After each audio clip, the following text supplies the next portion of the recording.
All right. Well, thank you very much, Madam Speaker. It's always an honour and a privilege to be able to rise in the House of Commons to speak on behalf of the great people of Southwest Saskatchewan. I've done so many times before, and it seems to be a recurring theme that I have to rise in this place and talk about Liberal scandals.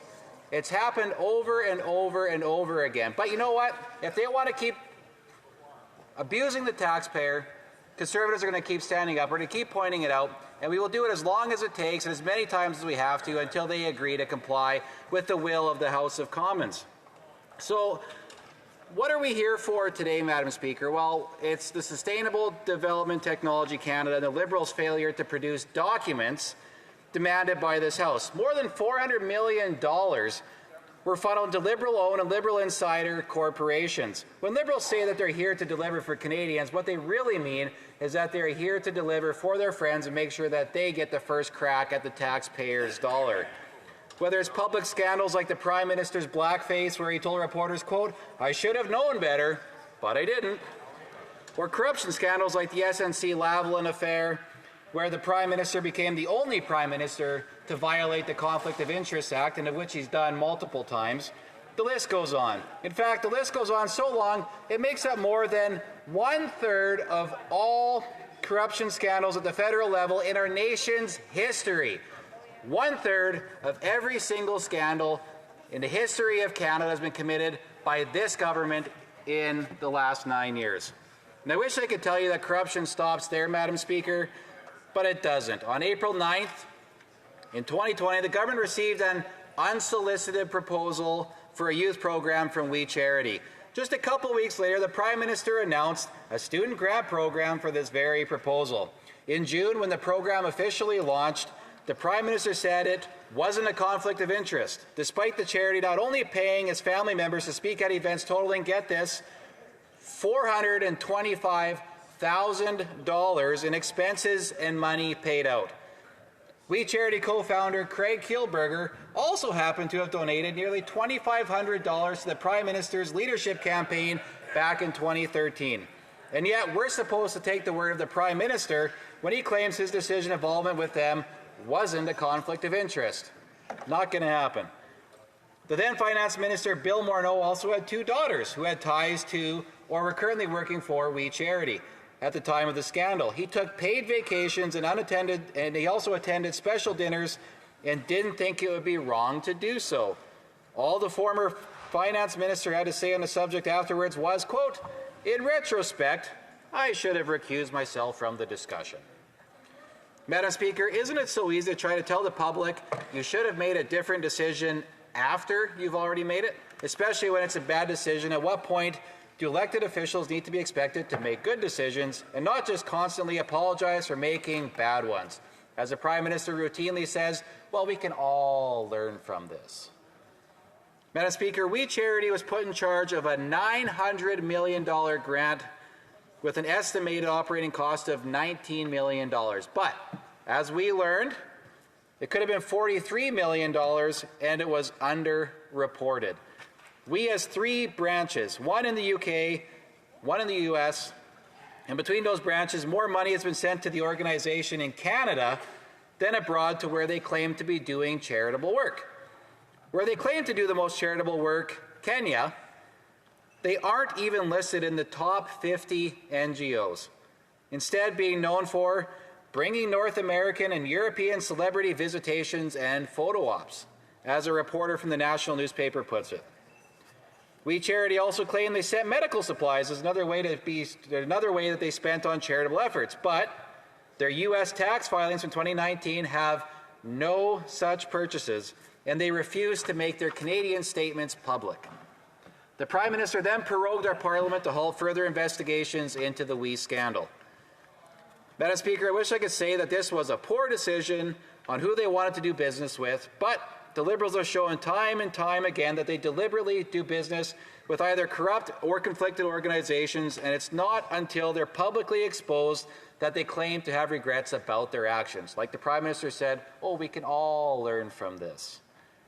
Madam Speaker, as a parent, you try to teach your kids to be sorry for their actions and to be sincerely sorry for their actions, and not just simply for getting caught. What you want to see as a parent is the corrective actions, steps and measures that they've taken to make sure that this doesn't happen again. And yet, here we are in a gridlock once again over more Liberal corruption. It seems to be something that the Prime Minister was never learned, possibly never taught, but either which way, he's the one who's in charge leading this country, and we know that a fish rots from the head down, and it seems to be true of the case of this government. Before We Charity, it was SNC-Lavalin. After We Charity, it was the Manitoba Labs. And then it was a Rive scam. And then it was, a sister-in-law as the Ethics Commissioner. And now, today, the Green Slush Fund. What kind of a government thinks it's okay to appoint a sitting cabinet minister's sister-in-law to be an Ethics Commissioner amidst potential spending investigations into conflict of interest allegations? A government that is trying to hide its corruption, Madam Speaker, and that is just unacceptable, no matter what the member from Winnipeg North says. And so many scandals, and yet the NDP Liberals have found ways to avoid accountability for their corruption. The latest being withholding documents that belong to the public to hide the names and information of people involved within this corruption. But let's take a look back into how they've avoided accountability before this. SNC-Lavalin, where the Prime Minister pressured the Justice Minister to interfere with the lawsuit so that they could get away without prosecution, or the We Charity, where they prorogued Parliament to avoid further investigations into the scandal.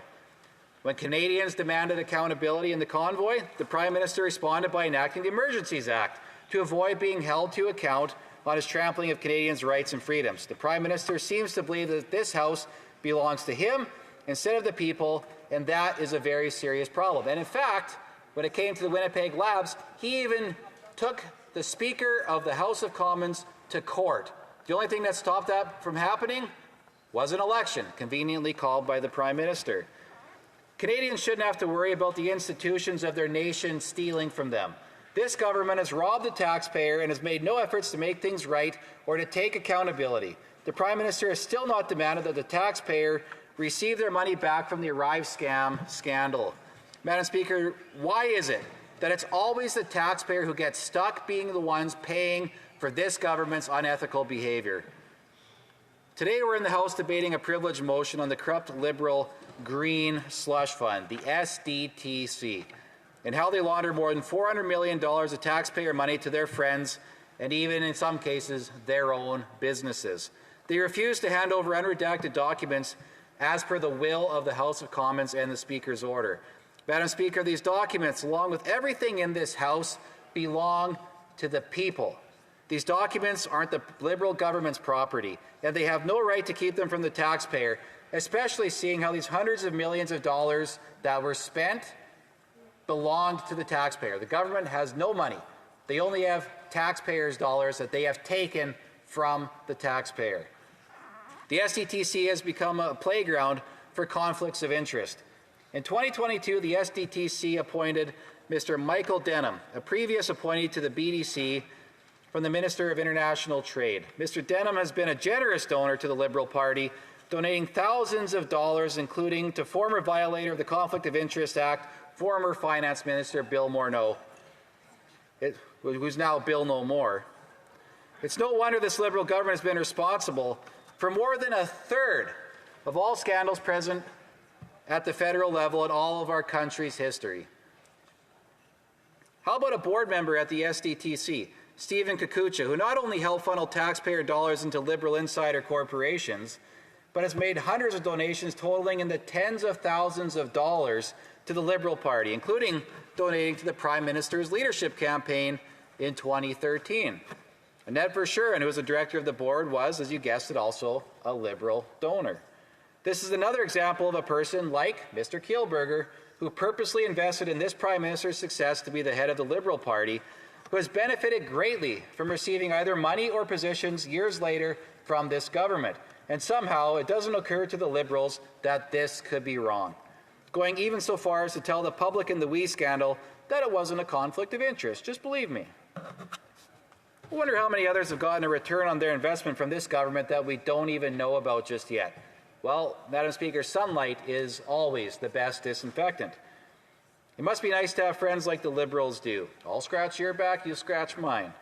It should be hard to believe that in just 9 years, once again, I'm just going to keep saying this over and over again, in 9 years, the Liberals have committed more than 1/3 of all of the public corruption scandals in the entire history of the federal government. It should be hard to believe that they think the House belongs to them, that they're above accountability for their actions. And it should be hard to believe that they've stolen hundreds of millions of dollars of taxpayers' money and have given it to their friends and their own companies. But when you look at how the people who are appointed to arm-length institutions are often donors or in-laws or close friends, it's just as bad as breaking the conflicts of interest is also using the executive powers of this House to appoint their insider donors and friends to oversee the accountability that's supposed to prevent this kind of theft from happening in the first place. Time and time again, the Liberal government proves that they have absolutely no regard for the sanctity of this chamber or for the offices that they hold. The Liberal government's managed to tally up, all in all, 1/3, again, of all Canadian ethics violations, while having been in government for less than a decade. Liberal grifting knows no bounds. There's been an ethics scandal every single year that this Liberal government has been in office. One of my first speeches in the House of Commons after I was first elected as a member of Parliament, Madam Speaker, was the Joe Pescisolito report, which was a report from the Ethics Commissioner of former Liberal MP Joe Pescisolito, which was in the conclusion of the Ethics Commissioner was involved in serial ethics breaches, meaning more than one, meaning that it was something that was happening on a regular basis. Once again, permeating from the top down, clearly from the Prime Minister to the rest of his cabinet. I talked then about how, as a new MP, it was unfortunate that what I was getting to speak about this early in my term was the culture of corruption that the Prime Minister was continuing to demonstrate over and over again to his caucus, to the bureaucracy, and then allowing it to happen within their own ranks. From coast to coast, and especially across the Southwest, Canadians are struggling more than ever. Just this morning at committee, I heard from witnesses explaining the debt that Canadians are digging themselves into just to afford the essentials like food, clothing, and shelter. All the while, Liberal insiders are being funneled taxpayer money to the tune of hundreds of millions of dollars. Scandal after scandal and report after report. The Liberals still have absolutely no remorse for what they've done. The House of Cards that sits across this chamber keeps trucking along. It's just insane, Madam Speaker. The Liberals do the same thing over and over and over again, and yet we expect something to change, and it never does. Maybe this time they'll obey the rules. Listen to the will of Parliament and release the documents. So far, no. Canadians know this though, Madam Speaker. Canadians can see the rotten to the core Liberal government, and they are ready for change.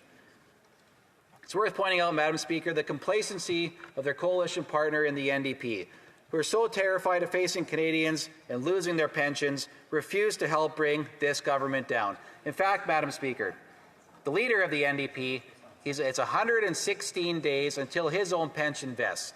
And he's been making news lately telling Canadians that he is absolutely not interested in bringing down this Liberal government. I wonder, 116 days from now, February 25th, is that when he's going to magically grow a spine and be willing to take real action on behalf of Canadians and bring this tired, corrupt government down? Or is he going to keep propping them up? Are they going to pass the election reform bill that's going to lock in a change to the election date so that way he can make sure that his caucus members and those on the Liberal side and guarantee that their pensions will get locked in? Or will he do the right thing and call a carbon tax election at the soonest available opportunity? Is he going to put his pension above Canadians? I guess time will tell. The Liberals hate the thought of accountability, whether it comes from this chamber or from their own caucus. Then Attorney General Jody Wilson-Raybould and former President of Treasury Board Jane Philpott were kicked out of caucus for doing the right thing when it came to SNC-Lavalin. And as I said, Madam Speaker, 1/3 of all federal scandals in Canadian history belong to this Prime Minister and his cronies. The Prime Minister has had as many scandals in his 9 years as Canada's first 20 prime ministers over a span of 137 years. Now, no matter what way you look at it, that's impressive to be able to do that. Not to mention he spent more money onto the national debt than every single prime minister combined. But I guess when you're involved in that many scandals, of course it's going to cost the taxpayers that kind of money. I'd like to remind this House what happened in April, that for the first time in over a century, this House had called someone to its bar, right over there, for questioning. That man, Christian Firth, exercised absolutely no remorse over him lining his pockets with taxpayer money. Even when the most exclusive powers of this House are used, the Liberals do not care. Their friends do not care. They fundamentally believe that they are above accountability and certainly think that they are above the will of this House. It's disgraceful, Madam Speaker. The man summoned to the House back in 1913 was imprisoned because he failed to answer the questions of this House. And yet today, the Liberals and the people that they empower do it shamelessly and just walk out. At the core of this debate is the Speaker's ruling on the 26th of September declaring that this place's privilege has been violated. For nearly 350 years, the supremacy of Parliament was something cherished in Westminster systems like ours across the world. Here in Canada, our government, the executive branch, does not operate outside the confines of this place. It is formed by it. The Prime Minister and his cabinet sit just across the way, where every day they face the scrutiny of the opposition in question period. The centralization of power that this Prime Minister has overseen should worry everyone in this chamber and everybody across this country, because it flies right in the face of how our system of government works. Parliament is supreme, and the Liberals must respect it. Madam Speaker, the government is a public entity, and everything in this House belongs to the public. When will the Liberals stop hiding their corruption by withholding documents that don't even belong to them so that the House can get back to work and Canadians can get the answers that they are owed? There's another public entity out there, Madam Speaker. This one hits home a little bit more closely. Within Parks Canada, they operate down in Grasslands National Park. And if you want to talk about the way that they are abusing the authority that they have, when you look at the species at risk, they're trying to tell Canadians and trying to tell the ranchers down in Val-Marie in that area that, hey, you know what, the prairie dog is this species at risk that must be protected. Well, Madam Speaker, a quick Google search shows that the prairie dog, it's not even a native species to Canada, but it's also thriving. Not just surviving, but thriving all the way down from the southern tip of Saskatchewan, all the way down to Mexico, all the way through the central states. But yet the bureaucracy that this government is overseeing is saying, oh, it's a species at risk. And then what are they doing with the sage grouse? Well, what they're doing with the sage grouse is they're trying to say that, oh, these two species coexist. And the way that you can prove that they don't coexist, but also that the prairie dog doesn't belong in Grasslands National Park in the way that this government says it does, is that the prairie dog, what it likes to eat is the root of the sagebrush. Well, a sage grouse, it's called sage grouse for a reason. It likes sagebrush for its shelter and its protection. Well, when the prairie dog eats that root, that sagebrush just turns into a tumbleweed and blows away, leaving the sage grouse to be exposed and at risk and in danger. So when they're trying to protect another species at risk, namely the sage grouse, they are creating all kinds of issues in their own way because of the way that they are managing it. And then let's talk about this new bridge that they are building down at one of the historical ranches there.